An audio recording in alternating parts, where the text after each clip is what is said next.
Hello everybody, Tyron the God 3 here, and welcome back to Fanfic Fridays, which isn't on Friday, and it hasn't been on Friday for the past 2 Fridays, and I apologize for that, but both of those Fridays were holidays, Christmas and New Year.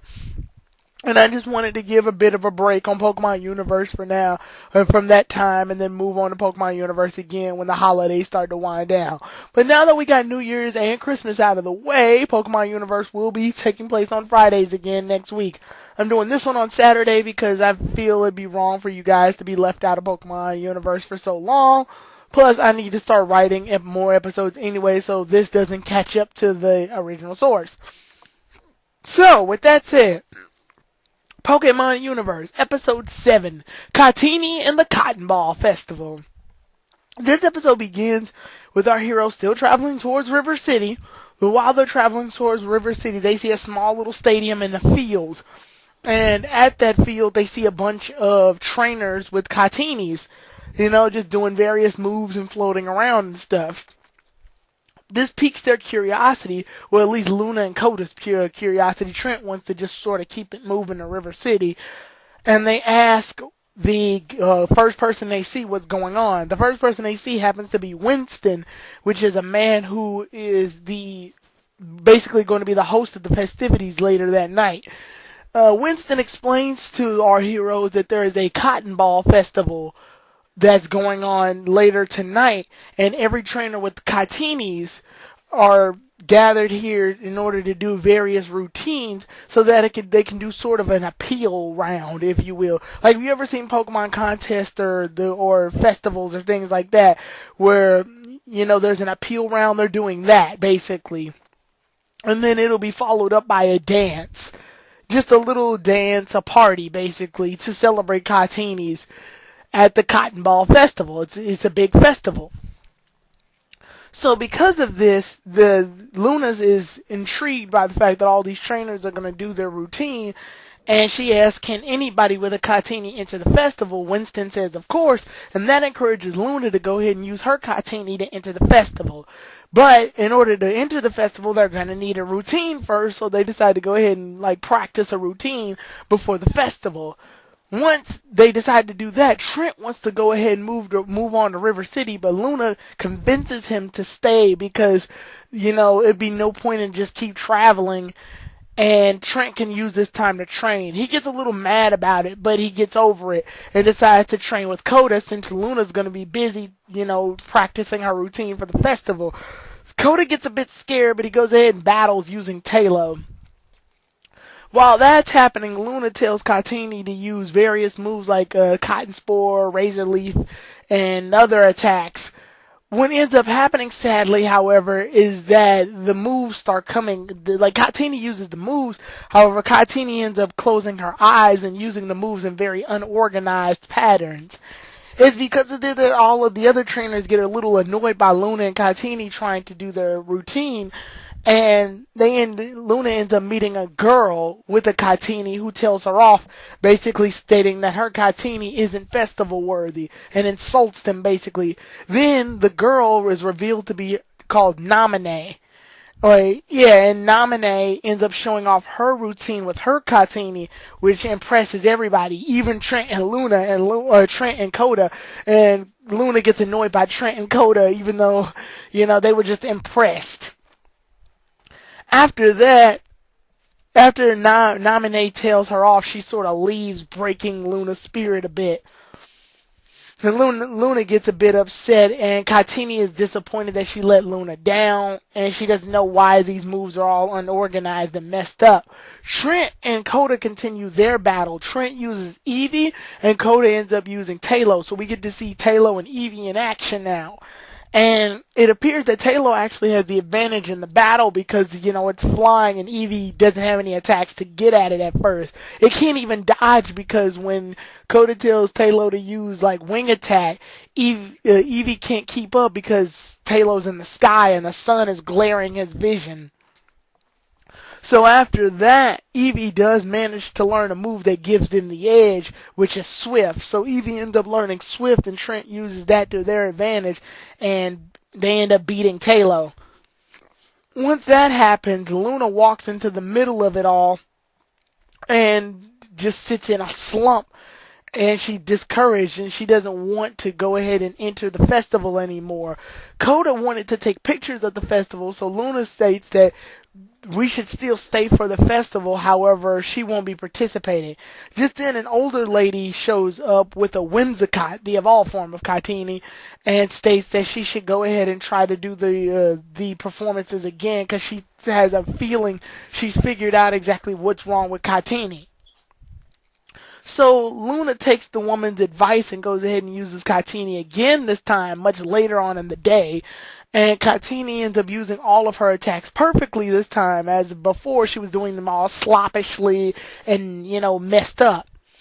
Luna starts to wonder what the difference was, and at this point the older woman with the Whimsicott states that the difference is only Trent, Coda, Luna, her, and her Whimsicott are there, whereas earlier this morning when they tried to practice routines, every trainer plus their Kartinis was there at that time.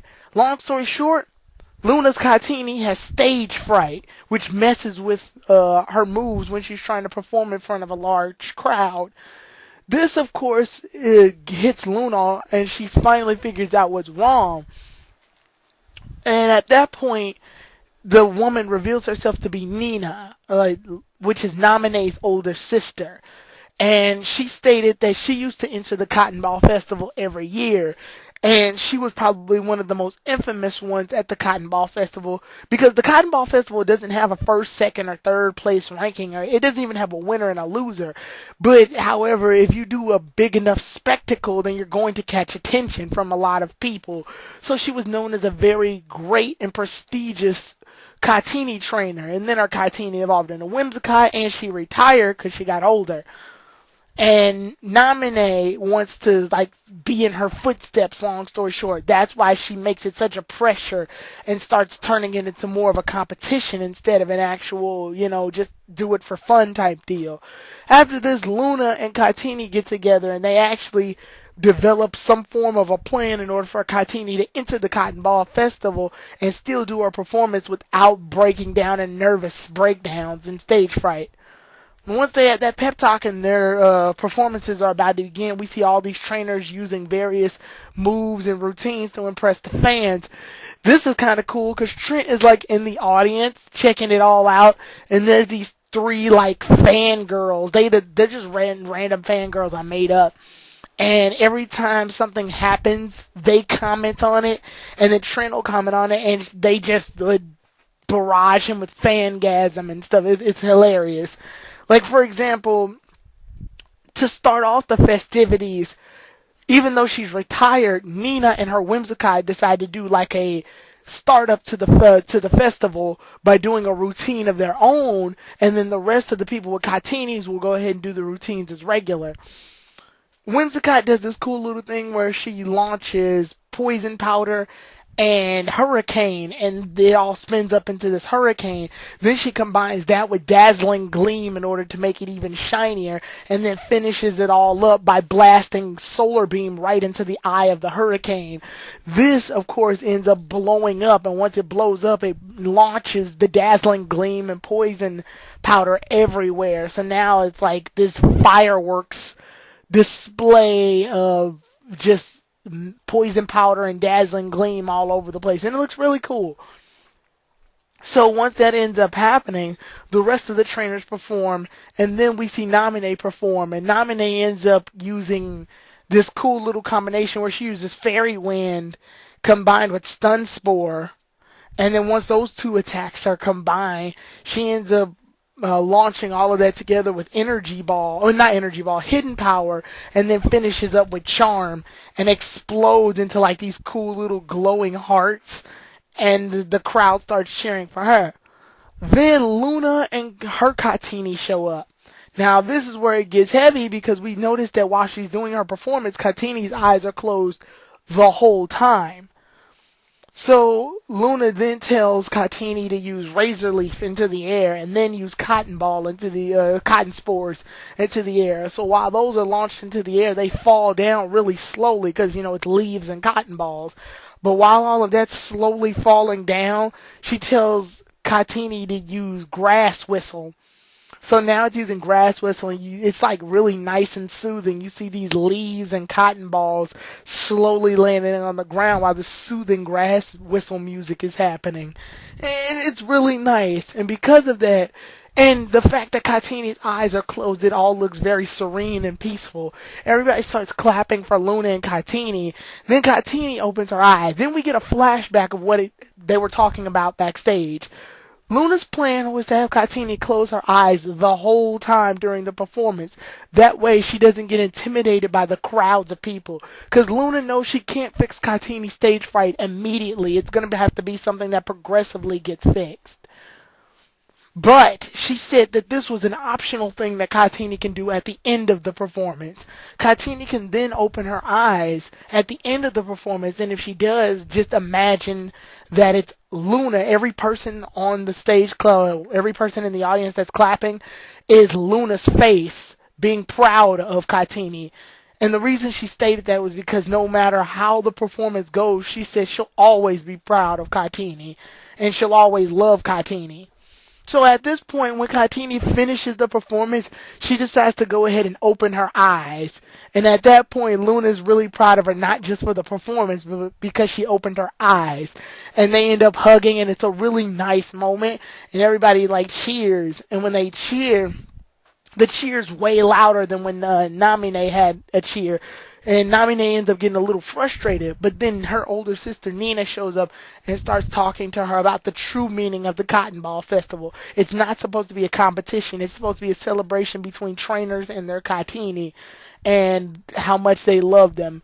And then even Nina apologizes for putting the pressure on Namine to perform so well because she's been overshadowed by her older sister. So her older sister apologizes to her for that. And she apologizes for setting the standards way too high for Namine to look good. It's at this point that Namine actually apologizes for being, rude towards Luna at the beginning this morning. And even her Kartini apologizes to Luna's Kartini. And they end up getting along. Once they end up getting along, before the dance for the festival happens, Nina suggests that Namine and Luna do a performance with their Kartinis together. So they decide to do that. And they basically start off using poison powder and stun spore into the air. And then they combine that with fairy wind. And then Luna's Kartini ends up learning energy ball. So yeah, once Luna's Kartini learns energy ball, she launches it into the air. And then Namine combines that energy ball that Luna just launched with hidden power. When they combine together along with the poison powder and the stun spore, it spreads and makes these cool sparkling fireworks everywhere. And the crowd cheers and it looks really nice. Then after that, the festival's dance portion begins and everybody's dancing and drinking, dancing, eating, having a wonderful time. It's the nice party.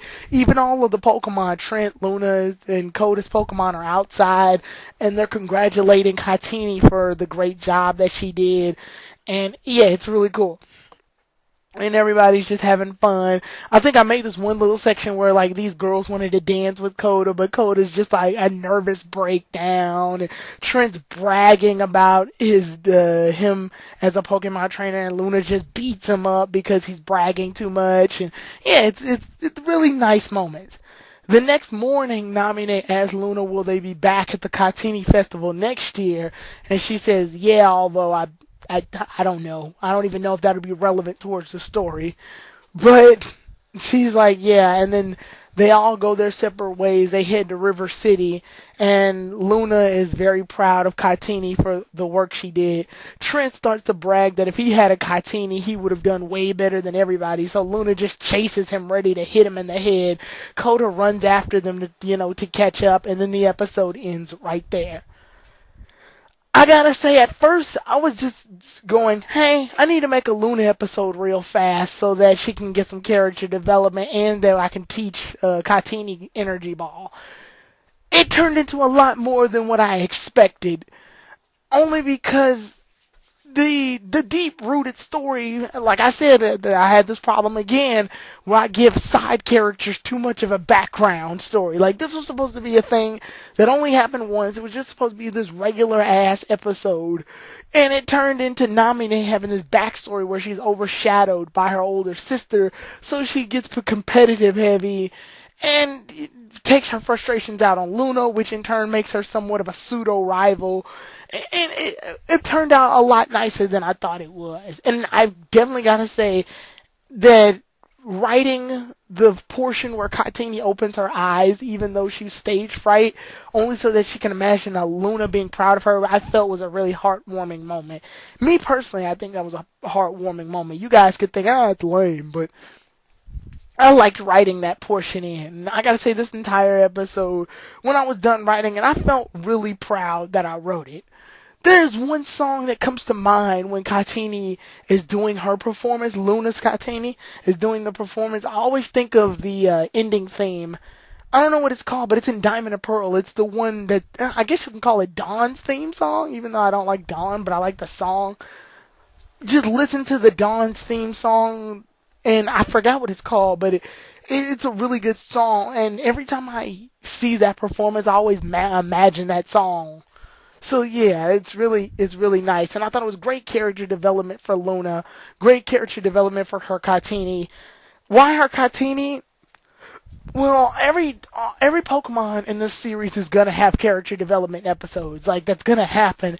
But this was just the first. The why I chose Kartini first, I don't know.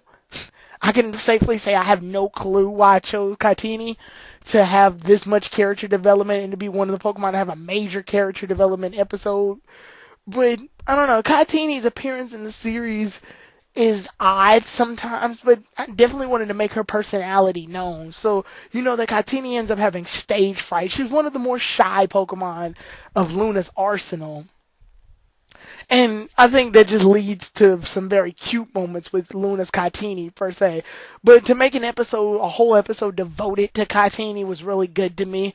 I thought it was very well utilized. I think it was mostly because Luna uses Miss Drevis the most out of the Pokemon so far, and she uses Cyndaquil in major battles as well. So Kartini didn't really get a chance to show off, because if I remember correctly, Kartini didn't even show up in episode 5 or 6 for that matter. I'm not 100% on that. Well, Kartini shows up, but she doesn't really do much except like help the Pokemon go to sleep or get paralyzed or something. I can't even remember.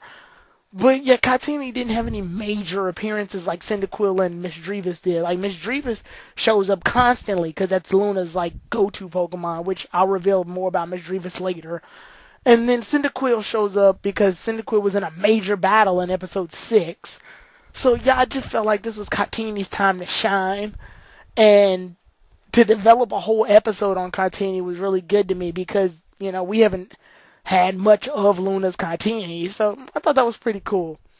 And I think I've said Kartini and Cotton Ball more times than I could think of today. But overall, yeah, I really liked it. Really good episode. I'm proud of making that episode. Episode 8 is titled Big Brother Kaz, Stop Following Me, Kid. I'll see you all then, everybody. Tyrone the God 3, out.